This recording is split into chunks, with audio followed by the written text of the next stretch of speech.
Today, we will be discussing the Thomas test, how to correctly perform this procedure, what it measures, its importance, and how to properly evaluate your results. It is most often used for evaluation purposes, in order to determine risk of flexibility-related gait abnormalities, hip flexion contracture, patellofemoral pain syndrome, and other muscular injuries or dysfunction of the hip and iliopsoas.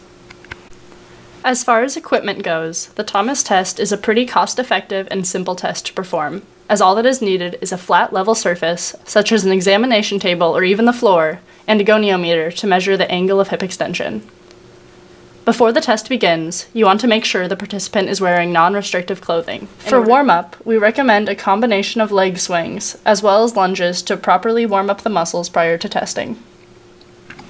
Participants were then instructed to lay in supine position using full length of the table provided, with legs extended straight, to ensure the lumbar spine was flat against the table and posterior pelvic tilt was controlled.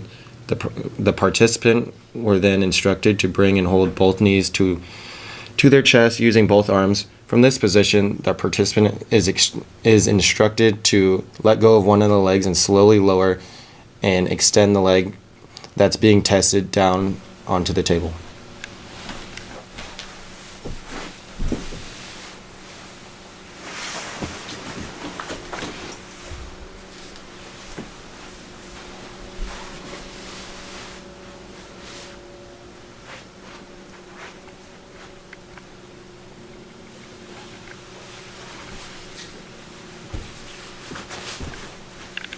If the angle of hip extension is 10 degrees or less, the participant has demonstrated sufficient hip extension and meets criterion standards.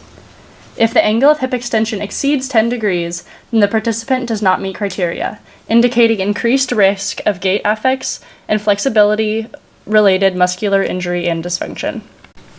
A common error that often occurs during the Thomas test would be failing to ensure pelvic tilt is properly controlled. This can be prevented by bringing both knees to the chest as demonstrated, as it ensures the lumbar spine is flat against the table.